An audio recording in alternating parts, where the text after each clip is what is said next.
We are looking at Bob Dylan's high school yearbook. See him there near the upper left. And we'll show some more images from that and from his schooling because we are on the song My Back Pages, a second song on the second side of Another Side of Bob Dylan. And so I guess you could say we're on the other side of another side. Anyway, Dylan's education is central to this song, and of course he had already, as a songwriter, made a brilliant song about looking back at his education in the song With God on Our Side.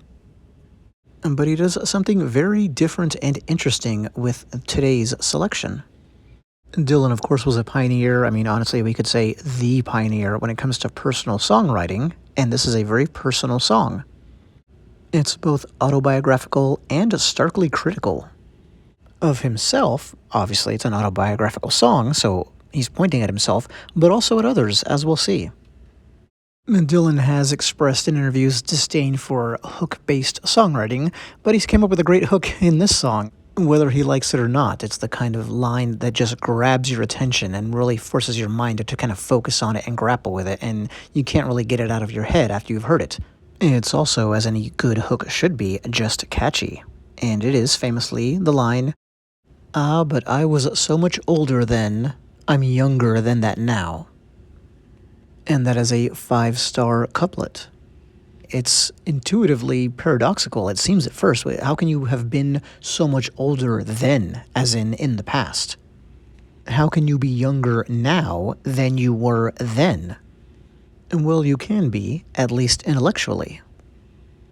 And this is a song about Bob's young intellectual journey up to that point, and how he reached a milestone in it. You're looking, by the way, at an article about his very brief university stint. He went to the University of Minnesota from 1959 to 1960, and nobody seems to have many details on what he did there. But unsurprisingly, the University of Minnesota is very proud that Bob Dylan is one of their quote-unquote alums. Hey, what school is not going to brag that a Nobel Prize winner went there? Now, at a high level, what the song is about questioning your own certainty, the certainty of your beliefs, especially those that you embrace when you're young and think you can't possibly be wrong. And guess what? That is not what people wanted to hear as the 1960s protest culture took root and took off. And you better believe the last person the 60s protesters, the young people, wanted to hear this message from was their newly minted king of protest music. And this is absolutely not giving the people what they want. It might sound impossible, but I actually think Bob Dylan's iconoclastic and nonconformist tendencies have been underplayed in his biographies.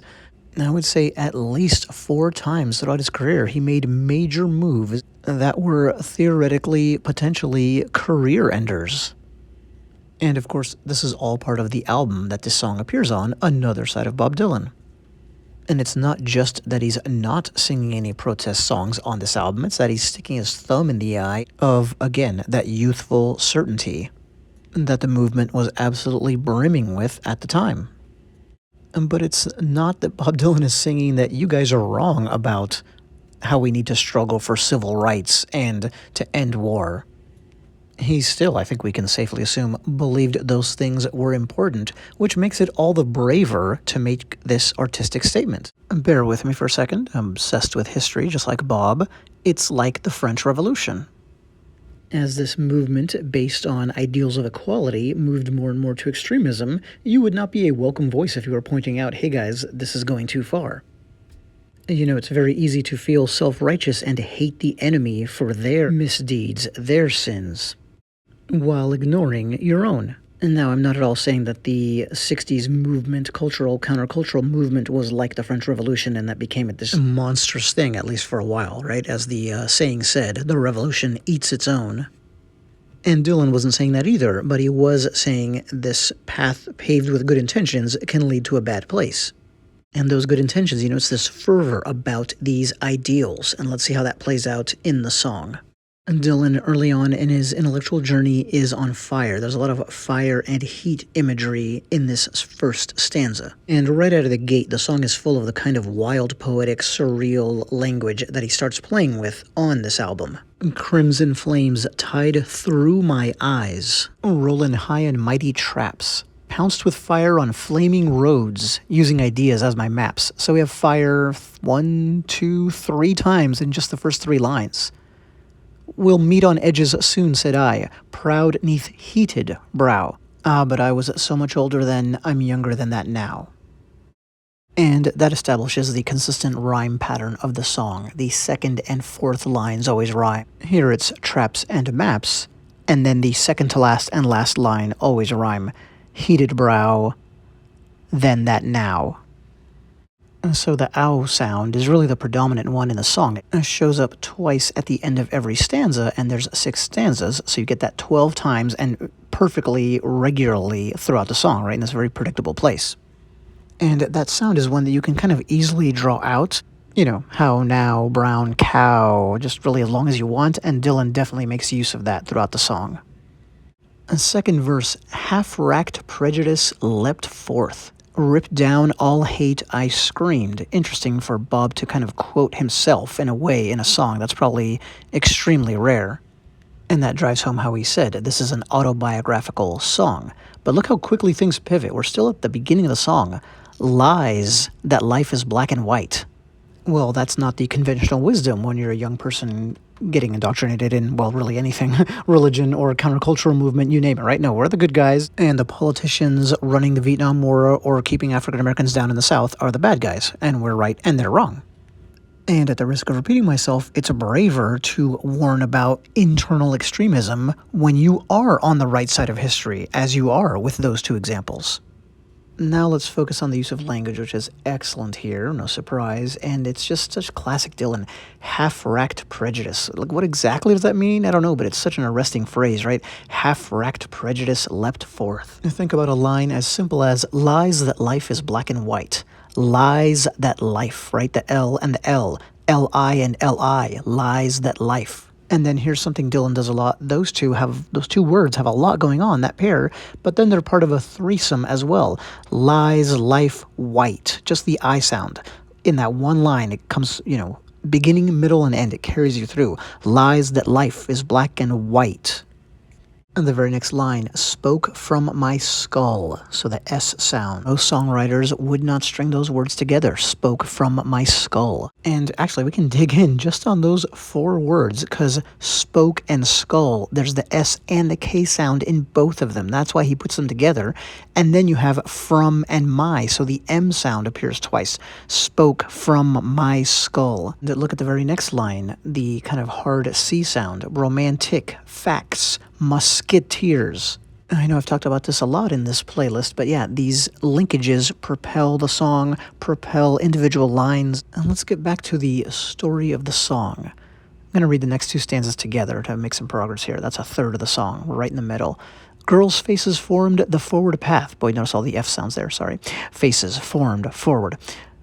From phony jealousy to memorizing politics of ancient history, flung down by corpse evangelists, unthought of though somehow. And then the refrain. Next one. A self-ordained professor's tongue, too serious to fool, spouted out that liberty is just equality in school. Equality I spoke the word, as if a wedding vow. And then, of course, the refrain. We already talked about the first line with the F sound 3 times. Notice also formed and forward. They both start with the F-O-R. But now look at the next line. It's only 3 words. Like, how much of interest can there be from a craftsmanship standpoint? Well, let's see.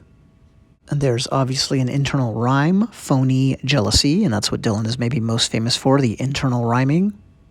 But as is often the case with Dylan, there's more going on than just that. The line is, and you see this a lot, like symmetrical in a way. Notice it's got a pair of sounds at the front and a pair of sounds at the end. F, F, E, E. And that happens with those 3-part sound recurrences that we talked about as well. If there's something at the beginning, the middle, and the end, then that line is also symmetrical. Well, I said we were going to get back to the story of the song, so I didn't really do that. Let me do that now. So yeah, young, energetic, full of zeal, and in all of this, he's looking back to a time when he was older, meaning more set in his ways than he is now. And the couplet about to memorizing politics of ancient history is kind of that education, the formal education side. To me, it touches on that kind of a note.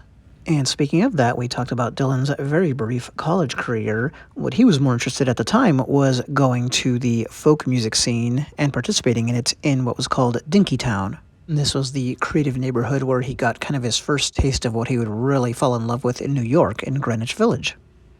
So it's the kind of place where there are, as he would say in a much later song, ideas in the air. And he's getting fed ideas there, but also on campus. And I suspect, but I can't say for certain, the following couplets, after the bit about ancient history, memorizing ancient history, flung down by corpse evangelists, unthought of though somehow. I would think the corpse evangelist would be a professor, and not a folkie in Dinkytown.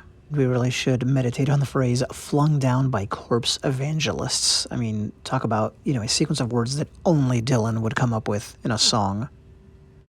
Well, we made it to the second half of the song, and the first line, a self-ordained professor's tongue, seems to continue this theme of teaching. And, Dylan can squeeze more contempt into a line and a short line than just about anybody else. A self-ordained professor. Too serious to fool. Notice to and fool, the double O sound. Spouted out that liberty, spout out. Spouted out that liberty is just equality in school. Equality I spoke the word as if a wedding vow. And then the refrain. And of course, as he's looking back, he's recognizing that he was just swallowing everything that anybody fed him too easily, too uncritically. Once again, I think, but can't say for certain, that something going on in this song is the juxtaposition between the two different kinds of teachers in his life at this crucial juncture.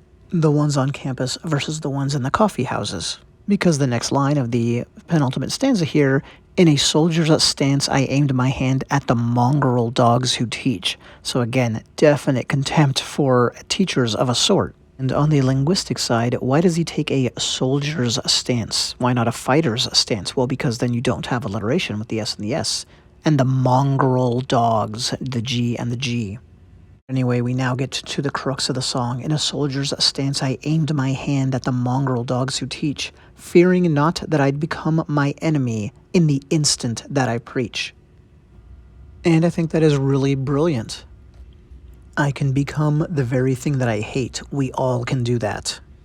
You're in a movement that's based on tolerance, but then you might become completely intolerant of anyone that disagrees with you. That's an example on the left side of the ideological spectrum of how this mistake can be made, but the same thing can happen on the right easily. I'm coming from a place of love. That's what my Christian religion tells me to believe, but I get to the point where I actively hate anybody who doesn't believe what I believe.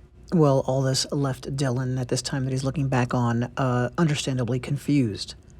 My pathway led by confusion boats, mutiny from stern to bow. But I was so much older then, I'm younger than that now. Granted, there were boats in Dylan's day, as there are right now, but this still seems like an antiquated metaphor, and that's something Dylan likes, right? Christopher Ricks, Dr. Christopher Ricks, Sir Christopher Ricks, who I've mentioned many times before in these videos, talks about this with Dylan's lyrics, how they can seem like they're from another time. Final stanza. Yes, my guard stood hard when abstract threats, too noble to neglect, deceived me into thinking I had something to protect. Good and bad, I define these terms. Quite clear, no doubt, somehow. But I was so much older then, and you know how the refrain ends. He closes things out with more of that really dense language. We know what he's talking about, but we definitely don't know exactly what he's talking about. Yes, my guard stood hard when abstract threats.